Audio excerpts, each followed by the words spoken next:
أجمعين. اللهم رب اشرح لي صدري ويسر لي أمري واحلل عقدة من لساني يفقهوا قولي ولا حول ولا قوة إلا بالله العلي العظيم. اللهم لا سهل إلا ما جعلته سهلا وأنت تجعل الحزن إن شئت السهلا. ربي يسر ولا تعسر وأتمم بالخير. أما بعد. Alhamdulillah, bersyukur kepada Allah Subhanahu Wa Taala. Jadi petang ni kita masuk kepada buku ataupun kitab baru, iaitu tentang akidah salaf. Jadi segala perbahasan yang akan dibahas ataupun dibentangkan di dalam buku ini semua berkaitan dengan pegangan, i'tiqad, kepercayaan, aliran, manhaj, pemikiran jalan salaf. Jadi salaf ni apa dia? Golongan 300 tahun. Sahabat Nabi, zaman Nabi, sahabat dan tabi'in, tabi'un tabi'in. Jadi itu mereka berpegang kepada akidah yang asal. Di zaman Nabi dan sahabat, lepas itu tabi'in, tabi'un tabi'in, mereka berpegang dengan akidah yang asal, iaitu akidah yang bersumberkan kepada Quran dan hadis. Sebelum masuknya pemikiran falsafah. Pemikiran falsafah ini mengenali Allah Ta'ala, mereka mengenengahkan logik akal, mendahulukan logik lebih daripada nafs, lebih daripada dalil. Itu yang masuknya pemikiran Nur Muhammad, Muhammad awal, Muhammad akhir. Itu yang jadi sebab tak faham akidah salaf tu. Jadi Muhammad tu yang mana, ditanya kita pula. Dia tak kenal Nabi Muhammad tu siapa. Jadi panjang cerita bab Nur Muhammad ni. Jadi berpunca daripada tak jelas, tak faham, tak pernah mengaji tentang akidah salaf. Jadi kita buat andaian tersendiri, memahami Islam dengan logik, dengan akal ataupun dengan ikut-ikut orang. Jadi alhamdulillah kita satu demi satu, kitab demi kitab dah kita khatam bab akidah ni. Nak bagi umat Islam secara umum dan khususnya kita yang mengaji di sini, bab akidah ni jelas. Akidah yang jelas, yang tepat, tidak boleh lari, mesti adalah akidah yang dipegang oleh para sahabat Nabi, para sahabat, tabi'in, tabi'un tabi'in, yang disebut sebagai akidah salaf, kerana mereka berpegang kepada sumber yang asal. Okey, terus. Penjelasan tentang akidah yang sahih merupakan antara kewajipan yang paling besar, kerana ia merupakan jalan untuk mengenal Allah Subhanahu Wa Taala. Ia merupakan kewajipan bersama yang perlu dilakukan oleh seorang hamba. Oleh kerana akidahlah para rasul diutuskan. Kitab-kitab diturunkan dan manusia terbahagi kepada dua golongan, iaitu golongan yang bahagia dan yang celaka. Kejayaan merealisasikan akan menghasilkan kebahagiaan hidup di dunia dan juga akhirat. Oleh kerananya juga syurga dan neraka diciptakan. Akidah yang sahih antara perkara yang paling utama diberikan tumpuan, lebih-lebih lagi pada zaman banyak berlaku kesesatan dan timbul kesamaran antara kebenaran dengan kebatilan kepada kebanyakan orang. Imam-imam sunnah dan ulama ummah sangat mengambil berat tentang persoalan akidah. Mereka menghasilkan beberapa karya, antara yang panjang dan dengan yang pendek, dan antara yang mengumpulkan kesemua aspek dengan yang hanya memfokuskan kepada aspek tertentu sahaja.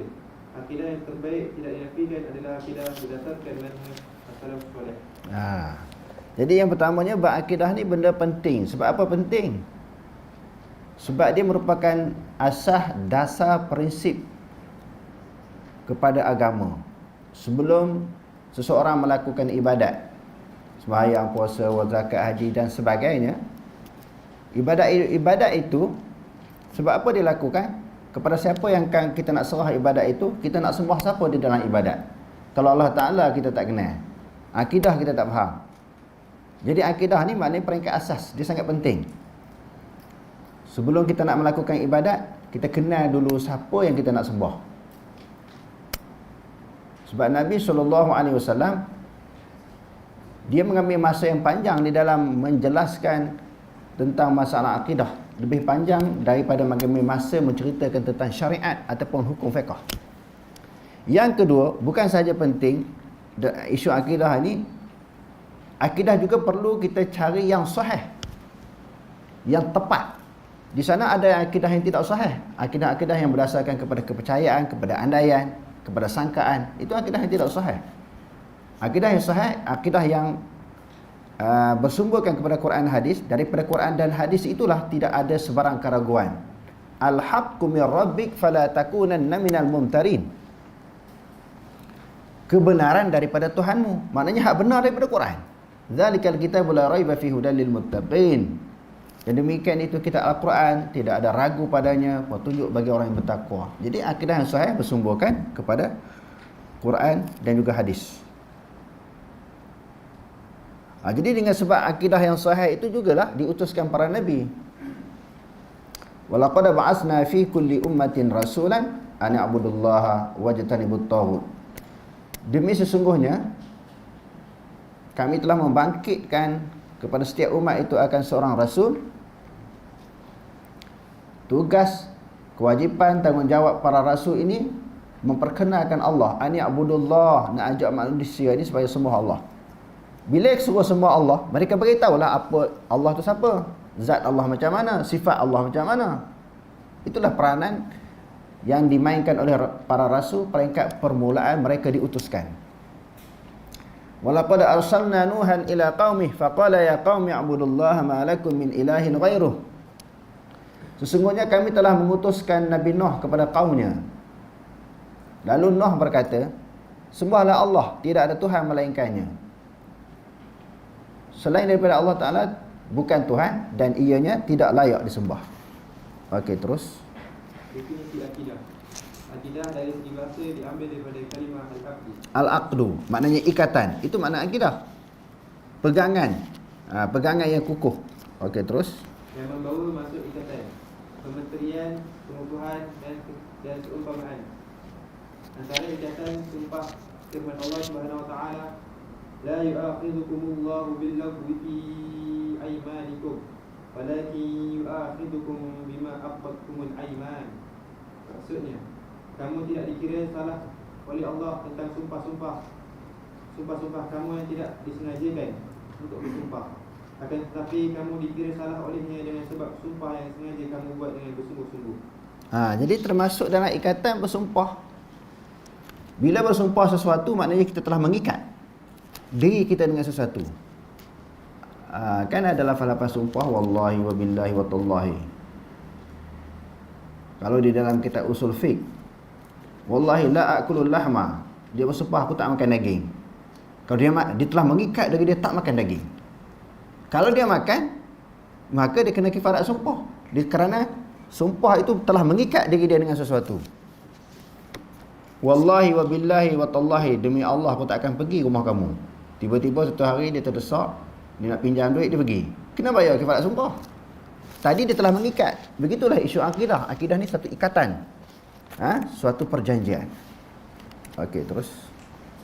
Akidah juga bermakna hukum yang tidak ditelah oleh keraguan di sisi orang-orang yang mempercayainya. Akidah dalam agama merujuk kepada perkara iktikad yang tidak melibatkan amalan seperti kepercayaan tentang wujud Allah dan kerudusan para rasul. Apa sahaja yang dipercayai oleh hati manusia secara tegas ia dikira akidah, tanpa mengira sama ada ia percaya baik maupun batil. Kesimpulannya, akidah dari segi bahasa ialah keimanan yang tegas yang tidak dicilah oleh sebarangan keraguan di sisi orang lain yang mengikatkannya. Ia juga hendaklah meyakinkan dan selaras dengan realiti. Jika tidak sampai ke tahap meyakinkan yang pasti, ia tidak dinamakan sebagai akidah. Okey. Akidah ni maknanya suatu kepercayaan, keyakinan, i'tiqad, pegangan dalam hati. Sama ada pegangan itu betul ataupun salah, hak ataupun batil. Seseorang yang mempercayai bahawa berhala itu Tuhan dia, tokong itu Tuhan, dia telah mempunyai akidah, kepercayaan. Tetapi pegangan kepercayaan itu batil, salah. Sebab tu dia ada akidah ni, dipanggil apa dia? Akidah yang batil, akidah yang hak. Begitu juga ilahul batil wa ilahul haq. Ilah ni maknanya Tuhan. Tuhan yang disembah. Sesuatu yang disembah semua dipanggil Tuhan. Aliha ya'lahu ilahan. Sesuatu yang disembah semua panggil Tuhan. Semua tokong kan, berhala kan, matahari, bintang, Tuhan. Tetapi di sana ada dua Tuhan. Pertamanya Tuhan yang salah, yang disembah oleh selain daripada orang Islam. Yang keduanya ilahul haq, iaitu Allah. La ma'budu bihaqqin illallah. Tidak ada layak yang disembah melainkan Allah semata-mata. Jadi kesimpulannya, akidah ni suatu kepercayaan, suatu pegangan. Dia pegang benda yang salah pun dipanggil akidah, dia pegang benda yang betul pun dipanggil akidah. Jadi tujuan kita belajar akidah salaf ni, akidah salaf, kita nak berpegang suatu benda yang betul, benda yang pasti, yang jelas, yang bersumberkan kepada dalil. Okey, terus. Definisi akidah Islam. Akidah Islam ialah keimanan yang tegas terhadap rububiyah, uluhiyah, nama-nama dan sifat-sifat Allah. Keimanan terhadap para malaikat, dan kitab, para rasul, hari akhirat, qadar baik dan buruk, seluruh perkara gaib yang sabit, asas-asas penting agama. Perkara yang telah diijma'kan as-salafus salih, penyerahan diri yang lengkap dan sempurna kepada Allah dalam aspek perintah, hukum hakam, ketaatan dan ikutan terhadap Rasulullah SAW. Akidah Islam apabila disebut secara umum, maksudnya ialah akidah ahli sunnah wal jamaah. Akidah Islam tu maknanya akidah ahli sunnah wal jamaah.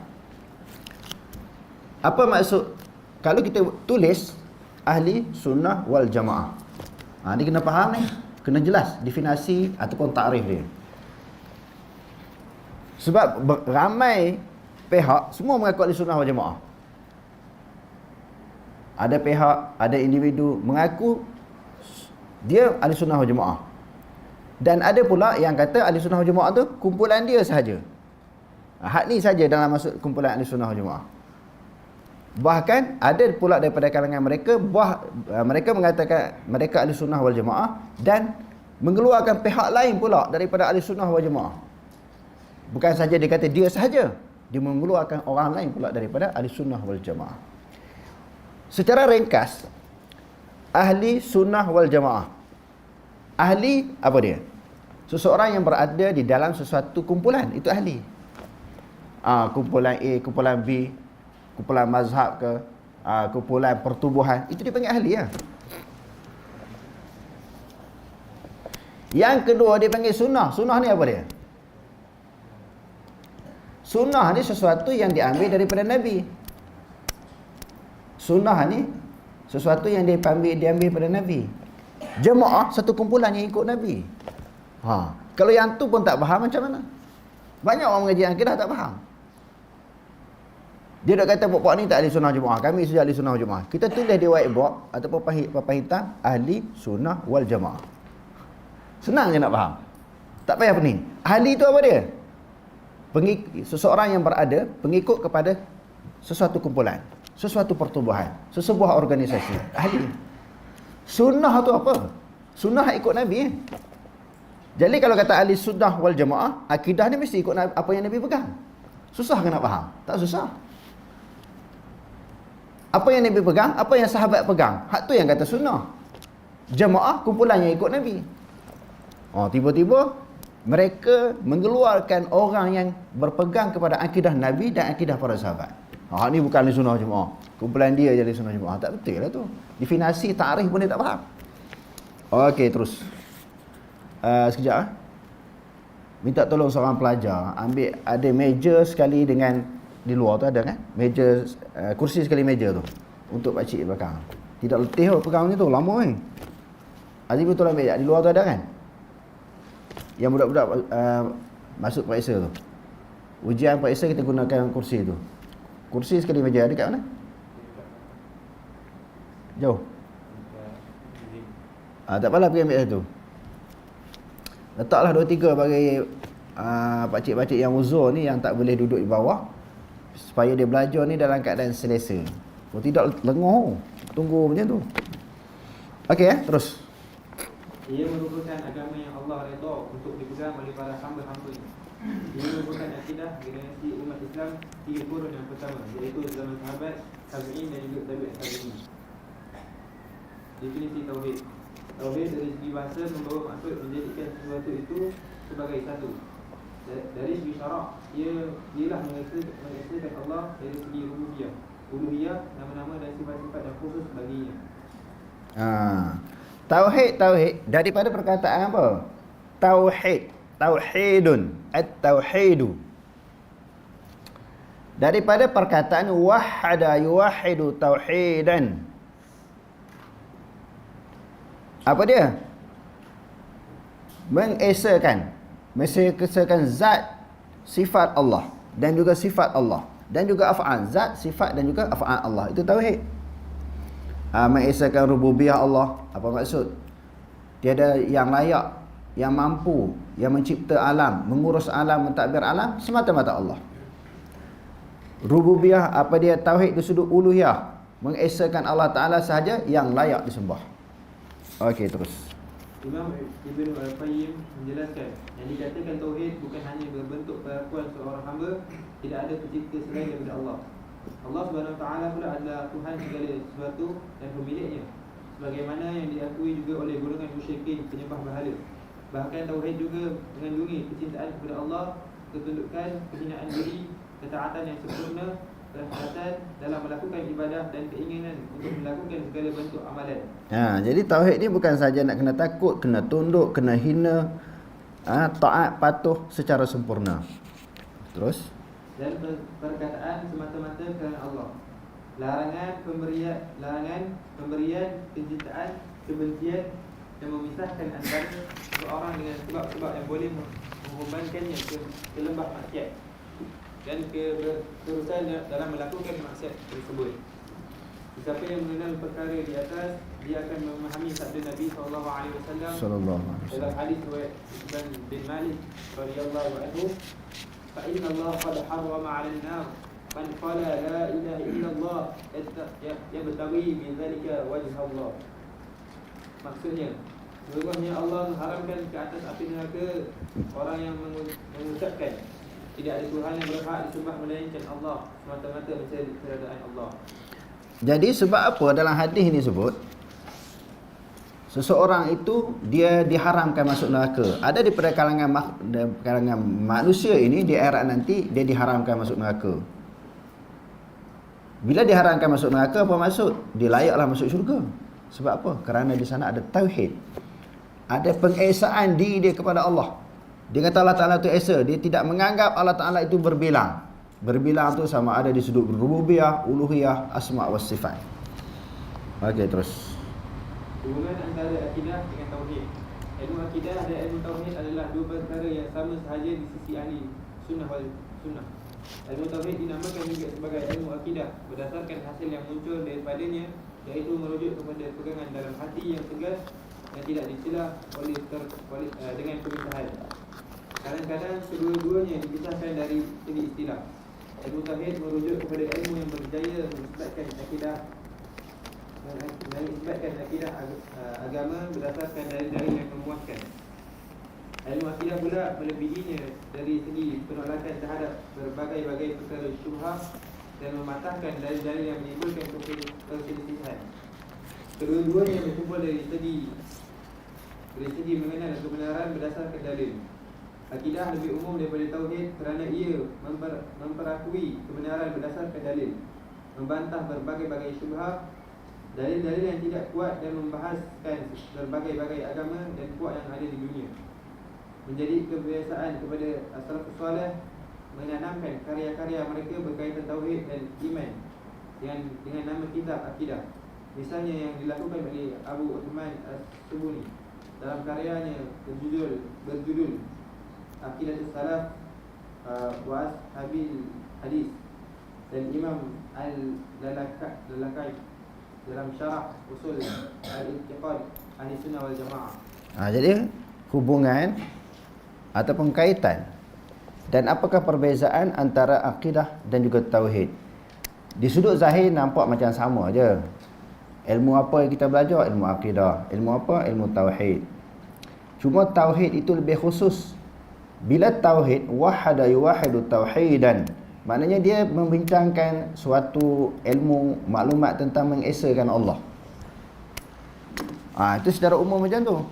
Adapun akidah dia lebih umum, bukan sahaja membincangkan tentang zat dan sifat Allah, tetapi membincangkan masalah malaikat, hari kiamat, qada qadar, tentang sam'iyat, perkara-perkara yang kita dengar, perkara-perkara ghaibiyat, perkara-perkara yang ghaib. Sam'iyat ni yang kita dengar daripada Quran hadis, sam'iyat dipanggil.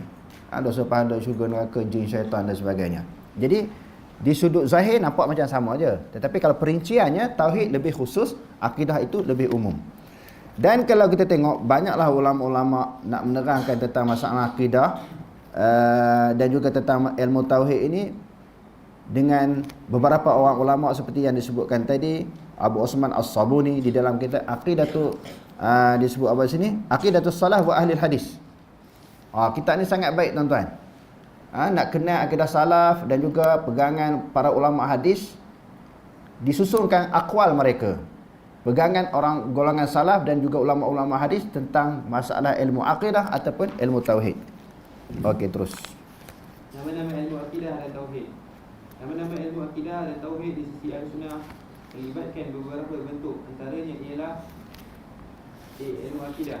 Ilmu akidah ialah ilmu tentang hukum hakam syarak yang berbentuk akidah yang diambil daripada dalil-dalil yang meyakinkan dan penolakan terhadap berbagai-bagai perkara syubhat dan kelemahan dalil-dalil yang menimbulkan perbezaan pendapat. Antara karya yang membawa nama akidah atau i'tiqad ialah kitab Aqidah As-Salaf Ashabul Hadis. Itu kitab yang kita sebutkan tadi. Okey, terus. Oleh As-Sabuni meninggal tahun 449 Hijrah, dan syarah usul i'tiqad Ahli Sunnah wal Jamaah oleh Al-Lafa'i meninggal tahun 419 Hijrah. Tengok. Dua kitab ni banyak lagi. Ini di antara kitab yang di antara kitab yang terawal menulis, membincangkan, membahaskan tentang akidah salaf. Ibnu Taimiyah selepas beratus tahun selepas itu pula berwujud. Muhammad Abdul Wahab lagilah 1115 Hijrah. Walaupun di sana kita nampak ada pegangan Muhammad bin Abdul Wahab sama dengan Ibnu Taimiyah dalam isu akidah. Dan Ibnu Taimiyah pula kalau kita tengok sama sebahagian daripada pegangan dan juga i'tiqad dia sama dengan pengarang kitab tadi Ali As-Sabuni. As-Sabuni itu di dalam kitab Aqidah Ahli Hadis, Aqidah Salaf wa Ahli Hadis kan. Maka tidak timbullah bahawa akidah yang dipegang oleh golongan salaf ataupun salafi seluruh dunia ini mereka ambil daripada Ibnu Taimiyah dan juga Muhammad bin Abdul Wahab. Contohnya di dalam isu tauhid 3 kan, rububiyah, uluhiyah, asma wa sifat. Generasi awal dah bahas tentang isu uluhiyah, rububiyah ni, pembahagian tauhid yang 3. Bahkan dalam Al-Quran sendiri pun terlalu banyak ayat berkaitan dengan uluhiyah, rububiyah, asma wa sifat. Jadi kalau kita baca kitab-kitab yang disebutkan tadi, kita akan dapat memahami ataupun mengetahui dengan jelas bagaimana pegangan golongan salaf. Okey, terus. B. Tauhid. Ilmu tauhid ialah ilmu tentang menyesatkan Allah dari segi rububiyah, uluhiyah, nama-nama, sifat-sifat dan juga perbuatan. Ia kemudiannya menjadi ilmu yang tertumpu kepada kemampuan untuk mengisbatkan akidah agama berdasarkan dalil-dalil yang meyakinkan. Antara karya berkaitan akidah yang menggunakan nama tauhid ialah kitab At-Tauhid Al-Jami' As-Sahih oleh Imam Al-Bukhari meninggal dalam tahun 256 Hijrah. Kitab At-Tauhid wal Isbat Sifat Ar-Rabb oleh Ibnu Khuzaimah meninggal pada tahun 311 Hijrah. Kitab I'tiqad At-Tauhid oleh Abu Abdullah Muhammad bin Hafiz meninggal pada tahun 371 Hijrah. Dan kitab At-Tauhid oleh Syekh Muhammad bin Abdul Wahab meninggal pada tahun 1119 Hijrah. Okey, terus. As-Sunnah. As-Sunnah membawa maksud mengikut akidah yang benar lagi betul berdasarkan Al-Kitab dan As-Sunnah. Antara tokoh yang menggunakan nama ini ialah Imam Ahmad bin Hanbal dalam karyanya As-Sunnah. Tengok. Sunnah tadi apa kita sebut tadi? Kita nak kata kita ni ahli sunnah wal jamaah. Definisi sunnah tu apa dia? Okey, terus. Karya ini mengandungi akidah yang benar lagi sabit berdasarkan nukilan orang-orang yang adil daripada Rasulullah SAW. dan para sahabat baginda. Begitu juga yang dilakukan oleh Abdullah bin Ahmad dalam karyanya berjudul As-Sunnah dan kitab As-Sunnah oleh Ibnu Abi Asim. Jadi kita dah tamat dah kitab ni. Beberapa tahun yang lepas dalam bulan Ramadan juga kita baca tak silapnya lepas asar. Kitab As-Sunnah yang dikarang oleh Imam Ahmad bin Hanbal. Jadi kita nak memahami hadis-hadis Nabi dan nak berpegang dan nak mengikuti akidah salaf ini, salah satu caranya kita mempelajari akidah As-Sunnah. Suatu risalah, satu buku yang ditulis oleh Imam Ahmad bin Hanbal. Dan Imam Ahmad bin Hanbal ini, kehebatan beliau dan jasa beliau ini begitu besar di dalam nak mengenengahkan akidah sunnah ini, sehingga dia dipenjarakan beberapa lama dan dia disebat di dalam penjara. Imam Ahmad ni masa dia ada dulu, orang tak apa nak respect dia. Kerajaan yang dipimpin oleh golongan Mu'tazilah tangkap dia, sebat dia, seksa dia. Ulama-ulama yang sewaktu dengan dia kutuk dia, caci dia, hina dia. Mereka ulama ketika itu makan upah dengan kerajaan yang menganut ideologi Mu'tazilah. Sehingga di saat dia nak disebat itu, ulama-ulama pujuk dia supaya mengaku Al-Quran itu adalah baharu, bukan qadim. Jadi pada masa tu, ulama sendiri pun kadang-kadang ada yang nampak bahawa pegangan akidah salah ni betul, tapi ada yang tak berani. Dan ada juga yang menganut pemikiran Mu'tazilah. Mu'tazilah itu adalah anutan kerajaan atau anutan pemerintah, lalu disebarkan dengan begitu pantas, begitu cepat pegangan akidah Mu'tazilah ini. Sebab itu kita tengok, kalau kita baca sejarah Imam Ahmad bin Hanbal dan semua ulama-ulama ahli sunnah ni sangat dahsyat mempertahankan akidah ahli sunnah, akidah yang dipegang oleh Rasulullah, para sahabat dan juga tabi'in. Setelah dia dipenjara, dicaci, dikutuk, dihina dan disebat, lalu dia mengeluarkan satu kata-kata yang sangat masyhur yang semua orang Islam tahu. Dia kata, laus sakatal alimu taqiyatan fal jahilu yajhal famata yatabayyanul haq. Bila orang alim itu berdiam diri kerana nak berdiam, iza sakatal alimu, apabila orang alim itu diam, taqiyatan, kerana nak berlepas diri. Kalau kau cakap benar, orang marah, orang penjara, seksa, dibunuh, diberi tindakan, diberi tekanan. Kalau orang alim bersikap nak lepas diri macam tu, tak ada orang yang nak bangun, nak menegakkan kebenaran, berani tampil ke depan, famata yatabayyanul haq. Bila lagi kebenaran akan terbukti, kebenaran akan terserelah. Semua orang ambil jalan taqiyah, nak berlepas diri, takut. Kena ada, saya dah sebut banyak kali dalam kuliah, di sana kena ada rijal, pejuang-pejuang. Kita nak pelajar kita ni bukan saja jadi ingat Quran, alim, pakar, bukan saja mengetahui, pakar, liyatafaqahu fiddin. Dia pakar. Di sekolah kita ni bukan terakhir, kena sambung lagi pusat-pusat pengajian yang lebih tinggi. Di sana kena ada rijal, penjuang, baru Islam itu boleh berkembang.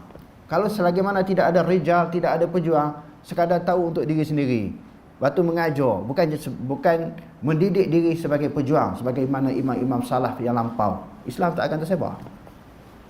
Semua ambil sikap takut nak berdepan dengan cabaran. Jadi Islam tak boleh berkembang. Imam Ahmad bin Hanbal ni kena sebat. Dalam sejarah menceritakan sehingga tali pinggang yang ikat seluar dia terputus. Baru-baru ni viral kan, imam kena baling dengan selipar pun, atau apa ni, imam dibaling selipar. Orang pun marah. Ini bukan imam sembahyang sahaja, imam kepada umat, pemimpin ahli sunnah wal jemaah, dia sebat begitu rupa. Tuan-tuan bacalah sejarah Imam Bukhari, imam-imam yang lain. Imam Bukhari 2 kali ditangkap. Naik nama ni sebab dia mati dah. Masa dia ada, apa benda orang tak kata kat dia? Imam Syafi'i, Hanbali, Maliki. Jadi imam-imam, ulama-ulama yang hebat, pejuang-pejuang yang hebat, masa dia hidup orang tak sanjung, orang kutuk, caci dia ada. Nama dia naik ketika bila? Ketika telah wafat. Salah seorangnya Imam Ahmad bin Hanbal ini, Imam Sunnah. Jadi imam bagi orang yang mengikut sunnah Nabi SAW. Okey, terus. Usuluddin. Ilmu usuluddin merujuk kepada prinsip-prinsip umum dan kaedah-kaedah menyeluruh yang dapat merealisasikan ketaatan kepada Allah dan Rasulnya, dan menyerah diri kepada perintah dan larangannya. Sebagian ulama menghasilkan karya berkaitan itikad menggunakan nama Usuluddin. Antaranya kitab Usuluddin oleh Al-Baghdadi, meninggal pada tahun 429 Hijrah. Asyarah wal Ibanah oleh Ibnu Battah, meninggal pada tahun 437 Hijrah. Dan Al-Ibanah Al-Usul Ad-Diyanah oleh Abu Hasan Asy'ari, meninggal pada tahun 324 Hijrah. Ilmu akidah juga disebut sebagai ilmu usuluddin. Ilmu usul, asal, dasar, prinsip kepada agama. Maksudnya sebelum kita mempelajari ilmu-ilmu yang lain, ilmu akidah dulu perlu difahami. Itu dia panggil usul, dasar, prinsip. Di antara orang yang menulis buku Usuluddin ni, yang terakhir disebut di sini, iaitu Imam Abu Hasan Asy'ari. Di dalam kitabnya Al-Ibanah an Usulid Diyanah. Sebenarnya saya dah bagi terang di dalam perbahasan kuliah-kuliah yang lepas. Abu Hasan Asy'ari ni dia ada 3 marhalah. Perjalanan hidup dia, pegangan akidah dia ada 3 marhalah. Yang pertama dia berpegang sebagaimana pegangan Mu'tazilah. Sebab dia belajar dengan guru dia yang merupakan bapa tiri dia, Ali Al-Jubai, selama 40 tahun. 40 tahun. Pemikiran akidah falsafah ini sebati di dalam diri dia. Lepas tu dia belajar lagi. Dia nampak apa yang dipegang oleh Mu'tazilah ni salah, apa yang dipegang oleh bapa tiri dia salah. Lalu dia naik atas mimbar, dia tanggalkan jubah dia, dia campak. Dia kata, aku buang akidah, pemikiran pegangan akidah Mu'tazilah ni sebagaimana aku buang jubah aku. Lalu di peringkat yang keduanya, marhalah yang kedua, dia mengisbatkan sebahagian daripada sifat Allah dan mentakwilkan sebahagian daripada sifat. Kalau bab sifat 20 tu kan, yang tu dia isbat. Itu sebahagian daripada sifat Allah diisbat. Isbat apa makna? Apa makna isbat? Isbat apa? Mensabitkan, mengiyakan, maknanya berpegang, menerima. Tulis, kalau yang tak faham, tak ingat, tulis. Dan sebahagian daripada sifat Allah Ta'ala ditakwilkan, seperti wajah, iyad, istawa, ditakwilkan. Itu marhalah yang kedua. Marhalah yang ketiga, semua sifat-sifat Allah itu diisbatkan sebagaimana pegangan golongan salaf. Sebagaimana pegangan golongan salaf. Ini peringkat yang ketiga ni, orang tak tahu ni. Hak ada sekarang yang orang ikut Abu Hasan Asy'ari yang peringkat sekarang ni, yang sebahagian daripada orang Islam di seluruh dunia termasuk dalam negara kita, mereka ikut peringkat yang kedua. Peringkat yang ketiga mereka tak ikut. Peringkat yang ketiga inilah yang menjadi pegangan yang terakhir dia. Selain daripada banyak buku-buku yang ditulis oleh para ulama tentang kembalinya Abu Hasan Al-Asy'ari kepada akidah salaf, hak orang tulis tentang dia tu banyak, ada pro kontra. Sekarang ni sebagai jalan penyelesaiannya, kita boleh tengok kitab yang dia tulis sendiri, iaitu selain daripada di antaranya Al-Ibanah an Usulid Diyanah, yang keduanya kitab Maqalat Islamiyin, yang ketiganya Ar-Risalah ila Al-Saghri, yang keempatnya Al-Lum'a. Keempat-empat kitab ini semua membahaskan tentang pegangan akidah salaf. Contohnya kita tengok dalam Ibanah, di dalam Al-Ibanah an Usulid Diyanah, Allah Ta'ala tu ada tangan, Allah ada muka, istawa di atas aras sebagaimana yang Allah Ta'ala kehendaki. Lalu orang sebutlah Ibanah ni dah berlaku inhiraf, maknanya berlaku penyelewengan, berlaku tokok tambah, orang kata macam tu. Bagi orang yang tak setuju tentang kembalinya Abu Hasan Asy'ari kepada akidah salaf ni, dia kata kitab ni telah diubah suai. Dia buat andaian macam tu. Tak apa. Kita tengok pula di dalam kitab Maqalat Islami yang tidak dipertikaikan, sama. Sebagaimana yang disebut di dalam Ibanah, begitu juga disebut di dalam Maqalat Islamiyin. Dan Ar-Risalah ila Ahli Saghri, sama. Banyak ulama sebut tentang dia kembali. Di antaranya Dr. Yusuf Al-Qaradawi di dalam kitab Fusulun fil Aqidah Baina Salaf wal Khalaf. Yusuf Qaradawi sebut.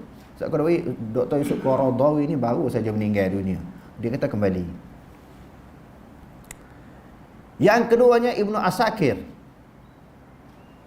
Yang ketiganya Imam Zahabi di dalam kitab Siyarul A'lam wan Nubala. Saya dah bentang banyak kali. Yang keempatnya Imam Zabidi disebut di dalam Ithaf Sadatil Muttaqin, syarah kepada Ihya Ulumuddin. Yang kelima disebut oleh Ibnu Katsir di dalam Hidayah wan Nihayah. Bidayah wan Nihayah. Banyak tuan-tuan. Tapi ada golongan degil tak nak ikut, ataupun memang dia tak baca, ataupun dia tak kaji. Sebab kalau mereka mengiyakan Abu Hasan Asy'ari ni kembali, jadi mereka nak apa modelnya? Maknanya apa yang dipegang oleh Abu Hasan Asy'ari, peringkat yang ketiga ini, sama golongan Salafi. Sama dengan golongan hak dia tuduh Wahabi tu. Jadi memang ni apa model nak menjaga? Sebab tu tak kembali. Bapak Wahabi yang mereka kan. Mereka ni fitnah Abu Hasan Asy'ari. Sebab itu cakap tak berdasarkan kepada fakta. Apa-apa hal perlu kepada fakta, kepada bukti, kepada kajian. Kajian ni penting tuan-tuan. Apa-apa benda kena kaji. Tuan-tuan pergi tengok, pernah selalu tengok perbahasan parlimen. Parlimen ke DUN, Dewan Undangan Negeri, tengok. Cakap apa mana boleh dalam parlimen ni. Semua berfakta, nanti kena hentam dengan orang. Itu dalam isu kita kata dunia, dalam pemerintahan, dalam politik. Kena ada fakta. Tak boleh cakap ikut dan. Kalau bab akidah, boleh ke cakap ikut dan? Pakai andaian? Lagi tak boleh. Okey, terus. Syirkul akbar. Fiqh dari segi bahasa bermakna kefahaman. Kalimah akbar ditambahkan padanya bagi mengeluarkan daripada fiqh kecil, iaitu fiqh yang membahaskan tentang halal, haram dan ilmu syarah. Ia merupakan istilah yang dikenali pada kurun yang kedua hijrah. Imam Abu Hanifah menamakan karyanya dengan nama Al-Fiqhul Akbar dan mengumpulkan sejumlah i'tiqad salaf. Al-Fiqhul Akbar, ia mengisyaratkan perkara tersebut merupakan perkara yang paling besar dalam syariat Islam. Kelahiran ini tidak akan realisasi melainkan kepada ilmu akidah. Baru ni semalam baru kita tamat Fiqhul Akbar. Selain daripada Usuluddin, kitab akidah, dinamakan Fiqhul Akbar oleh Imam Abu Hanifah. Alhamdulillah semalam kita dah tamat. Okey, terus. Syariah. Ilmu syariah digunakan oleh Syekh Al-Islam Ibn Taymiyah ke atas ilmu tentang akidah yang dipegang oleh golongan Ahlussunnah yang melibatkan keimanan seperti mengiktikadkan iman terdiri daripada ucapan dan juga amalan. Allah Subhanahu Wa Taala disifatkan sebagaimana dia menyifatkan dirinya sendiri dan sebagaimana yang disifatkan oleh Rasulnya. Al-Quran adalah kalam Allah yang bukan makhluk dan lain-lain. Syariah di sini adalah sama dengan sunnah. Kadang-kadang maksud syariah ialah akidah yang disunnahkan dan disyariatkan Allah. Kadang-kadang maksudnya juga ialah amalan yang disunnahkan dan disyariatkan Allah Subhanahu Wa Taala. Kadang-kadang dimaksudkan dengan kedua-duanya sekali. Beberapa tokoh ulama menghasilkan karya berkaitan dengan akidah yang menggunakan nama syariah antaranya ialah Syariah oleh Abu Bakar Al-Juri dan Al-Ibanah Al-Syariah, Al-Firqah Al-Najiyah wal-Mujannabah, Al-Firaq Al-Mazmumah oleh Ibnu Battah Al-Hambali. Ilmu akidah juga dipanggil ilmu syariah. Di antaranya Imam Abu Bakar Al-Ajurri, dia telah tulis kitab akidah ni. Dia ada 2 jilid sekali dengan sanad. Dalam kitab tu secara kebetulan bila saya pergi ke Mekah, saya tengok ada syekh di Madinah duduk mengajar di tiang masjid. Saya rasa tertarik. Lalu saya suruh pelajar yang belajar di Madinah beli kitab tu. Pegangan salah tuan-tuan berdasarkan kepada sanad sampai kepada Rasulullah. Di antaranya tentang zat Allah Ta'ala berada di atas arasy. Dalam kitab Syariah ada sebut. Jadi selain daripada ilmu tauhid, ilmu akidah, disebut juga tentang ilmu akidah ni ilmu syariah. Maknanya syariah ni suatu syariat yang datang daripada Allah Subhanahu Wa Taala yang bersumberkan Quran dan hadis. Okey, terus. Perbezaan antara ilmu tauhid dengan ilmu kalam. Ilmu kalam merujukkan kepada ilmu yang membuatkan seseorang mampu berbahas dalam persoalan akidah dengan mengemukakan hujah-hujah, membantah syubhat dan membendung hujah-hujah hukum. Secara ringkasnya, ia juga disebutkan sebagai ilmu perdebatan berkaitan akidah yang keji dan dari segi syarak. Ia melibatkan perbahasan bagi menzahirkan mazhab dan memenangkannya. Ciri-ciri perbezaan antara ilmu tauhid dengan ilmu kalam terdapat dilihat sebagaimana berikut. Bukan sama ya. Ilmu tauhid dengan ilmu kalam tu tak sama. Walaupun tujuan asal mengenengahkan ilmu kalam ni nak memperkenalkan Allah juga. Nak memperkenalkan Allah, nak memukhalafahkan Allah Ta'ala dengan sesuatu yang baru. Kadang-kadang jadi terlajak dengan ilmu kalam ini. Sebab itu dia ada, bukan kata ilmu kalam dengan ilmu akidah ataupun usuluddin ni benda yang sama. Tidak. Di sana ada perbezaan.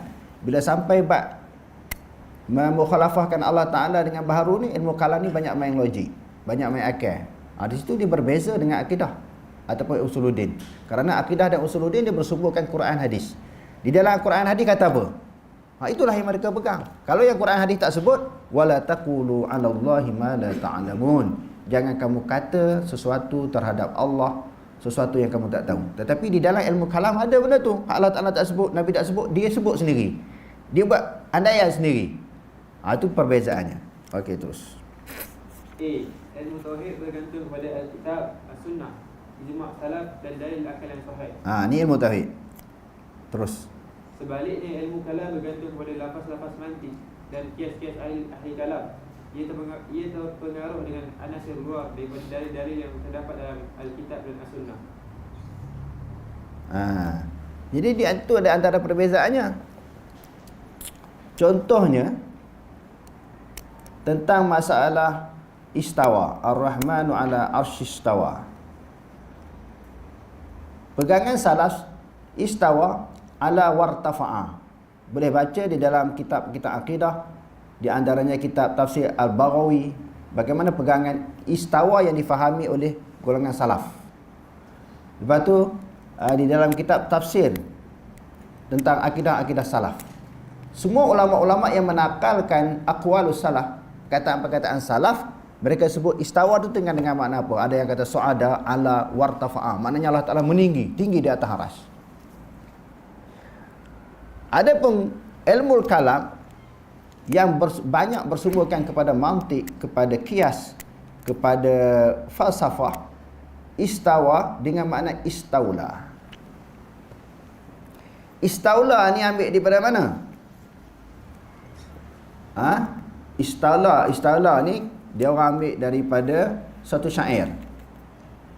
Bila Bishrun menjadi khalifah di negeri Iraq, ganti ayah dia, datanglah seorang individu yang namanya Akhtal. Biasa mana-mana Perdana Menteri dilantik, ditabarkan menjadi pemimpin, semua orang datang kan, salam, ucap tahniah kan. Itu biasalah, syabas, kamu dah jadi Perdana Menteri, bagus, syukur pada Allah. Semua orang berucap macam tu. Datang seorang Akhtal ini, seorang Nasrani, dia pun mengeluarkan satu syair. Istawa Bishrun 'ala al-Iraqi min ghairi damin wa min ghairi saifin wa damin muhrab. Telah istawalah Bishrun di atas negeri Iraq tanpa menghunuskan pedang, tanpa menumpahkan darah. Istawa dengan makna istaula. Istaula itu maknanya memerintah ataupun menguasai. Daripada kalimah yang dituturkan oleh Akhtal itulah dipegang oleh ahli kalam. Walaupun dia orang biasa ke ataupun dia ulama ahli kalam tu ambil makna istawa dengan makna istaula. Maksudnya Allah Ta'ala bukan duduk di atas arasy. Allah Ta'ala memerintah arasy. Lari jauh tak? Lari jauh. Akhtar ni siapa? Disebut di dalam Bidayah wan Nihayah oleh Ibnu Katsir. Dia kata Ibnu Katsir sebut di dalam Bidayah, dia kata apa? Apa dia sebut perkataan tu? Di hujung tu dia kata li'annal akhtala nasraniyun. Hadza istidlalun batilun li'annal akhtala nasraniyun. Dalam satu lafaz yang lain, wa kana al-akhtalu nasraniyan. Sama ada mula dengan inna ataupun dengan kana. Kalau inna menasabkan isim merafakkan khabar. Kalau kana menasabkan isim merafakkan khabar. Okey, ada riwayat dengan kana, ada dengan inna. Ibnu Katsir kata hadza istidlalun batilun. Dalil yang kata istawa dengan makna istaula batil, Ibnu Katsir kata. Sebab apa batil salah? Lianna akhtala nasranin. Kerana akhtar yang mengeluarkan syair ini dia seorang Nasrani. Macam mana kita nak pegang akidah Nasrani? Macam mana kita nak berpegang dengan akidah Nasrani? Akidah mesti bersumberkan kepada Quran dan hadis. Tu sekarang ni orang nak buat keluar syair tu. Kalau saya nak sebut dalam kitab ni berlambak. Syair akhtar tu diambil masuk dalam kitab-kitab akidah menjadi sukatan pelajaran masjid, surau, sekolah, pondok dan sebagainya. Syair tu, sebab tu kita nak, bila melibatkan kajian, kita kena cari penyudah nak ambil asal mana perkataan ini.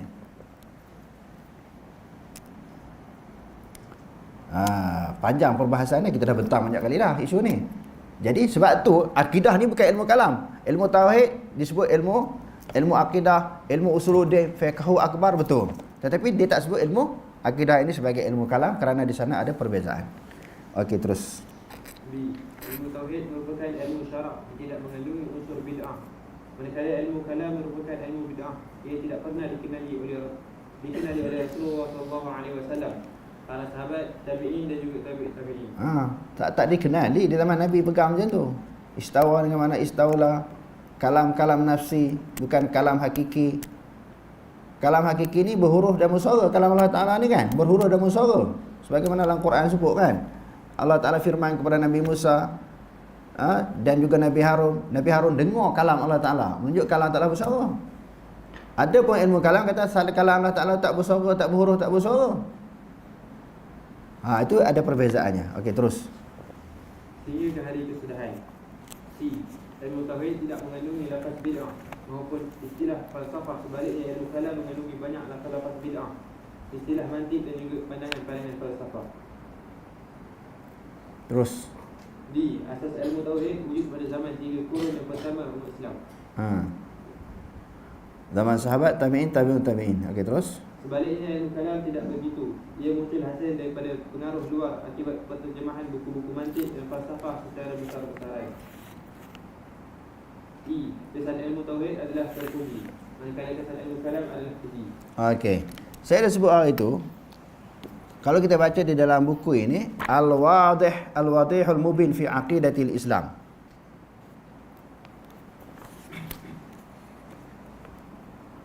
Marhalah pegangan orang Islam ni peringkat pertama macam mana? Dia kata al-halul awwalu jumhurul muslimin al-aqrabi ila asrin nubuwah. Orang yang hampir zaman Nabi, akidah mereka bersih, suci, tak bercampur dengan anasir luar. Mereka berpegang kepada akidah salaf. Lepas tu yang kedua, selepas 300 tahun selepas hijrah. Wa halus tsaniyah jumhurul muslimin ba'da al-qarni ats-tsalits al-hijri, ay min al-qarni ar-rabi' al-hijri takriban. Lebih kurang 400 hijrah pula selepas tu. Selepas 300 tahun 400 hijrah. Tengok zaman tu. إذ كثر الداخلون في الإسلام والملل والأديان الأخرى وكثر الأعداء الإسلام وبدأ الجدال يظهر حول الأمور الإسلام. Kurun yang ke-400 ni, 400 hijrah ni, banyak orang masuk Islam. Sebagaimana yang saya selalu sebut, dia masuk dengan ideologi pemikiran. Banyak pembukaan-pembukaan dan banyaknya musuh-musuh Islam. Masa itulah masuk pemikiran falsafah. Mereka merosakkan Islam daripada dalam, golongan falsafah, golongan mantik ini. Sehingga ulama-ulama pun terpaksa belajar ilmu falsafah untuk lawan mereka. Akhirnya terjerat. Belajar ilmu kalam, ilmu falsafah, akhirnya terjerat. Langsung mereka menjadi akidah mereka. Tersebar seluruh dunia pula. Tuan-tuan cuba bayang. Zaman tu tak ada Facebook, tak ada YouTube, tak ada internet, tak ada WhatsApp. Macam mana pemikiran falsafah, akidah falsafah ni berkembang dengan begitu pantas di seluruh dunia. Zaman sekarang ni lagi cepat. Jadi tanggungjawab kita kena basuh balik, kena terang balik, tampil ke depan akidah salaf ini, ilmu kalam ini. Buku yang kedua tuan-tuan, kalau tuan-tuan baca, saya dah baca banyak kali sini, dikarang oleh seorang ulama Azhar. Ustadzul Aqidah wal Falsafah bi Kulliyatil Usuluddin Jami'atul Azhar. Dr. Mubarak Hasan Hussein. Cerita dalam buku ni panjang kalau tuan-tuan baca, bagus. Di hujung tu dia kata kena ada orang Islam kita ni yang dikurniakan ilmu untuk membenteras pemikiran falsafah ini. Dia kata wa innana lanad'u Allah ta'ala ayuhayyi'a min abna'il muslimin min muslimin al-ghairi ala dinihim wa ala turasihim ar-ruhi an yanhidu bima a'tahu Allah min al-'ilmi ad-dini waz-zadi ar-ruhi bi an yaquma bi nahdatin 'ilmiyatin. Kena adalah di akhir zaman ni pemuda-pemuda generasi-generasi yang bangun menceritakan akidah salah yang sebenar macam mana. Sebab ulama dah kaji dah. Akidah falsafah ni dah bertebar seluruh dunia. Senang ke kita nak basmi? Kita nak sekat. Kita sekat, kita pula dituduh sesat. Kita cuba halang, cuba terang, cuba perjelaskan kepada umat akidah Nabi, para sahabat begini. Itu bukan. Itu bukan salafi, itu salafi. Itu bukan salaf, itu golongan Wahabi yang sesat. Mereka ambil akidah ni daripada Ibn Taymiyah, disambung oleh Muhammad bin Abdul Wahab. Itulah yang dijaja seluruh dunia. Bertebaran, pegangan ini tersebar. Jadi kita ni ada sedikit kesedaran dan sedikit kefahaman dan ilmu yang Allah Ta'ala bagi, kena terang baliklah. Kerana sayang kepada umat, sayang kepada orang Islam kita yang telah berpegang dengan akidah yang tidak tepat. Bahkan dengan pegangan tersebut mereka menghukum orang yang berpegang dengan akidah salaf pula suatu pegangan yang sesat dan salah. Okey, terus. Ilmu tauhid merupakan ilmu yang digunakan sebagai ayat untuk mengatasi kebatilan. Manakala ilmu kalam merupakan alat untuk mencapai kebenaran dan juga kebatilan. Cuma ia lebih hampir kepada kebatilan. Terus. Penggunaan ilmu kalam dikenali di sisi kesemua golongan ahli kalam seperti golongan Mu'tazilah, Asy'ariyah dan orang-orang yang menempuh jalan mereka. Antara karya yang menggunakan ilmu kalam ialah Syarah Al-Maqasid في علم الكلام oleh Taftazani. Meninggal pada tahun 791 Hijrah. Persoalan ilmu tauhid di sisi ulama Ahlussunnah wal Jamaah berlegar dalam beberapa perkara, iaitu penjelasan tentang hakikat beriman kepada Allah dan mentauhidkannya, sifat keagungan dan kesempurnaan baginya di samping mengesahkannya dengan ibadah tanpa menyekutukannya dengan sesuatu. Begitu juga beriman dengan para malaikat, para rasul, perkara-perkara yang berkaitan hari akhirat, qadar dan qadar, perkara berkaitan dengan syirik, kufur, hakikat kufur dan jenis-jenisnya.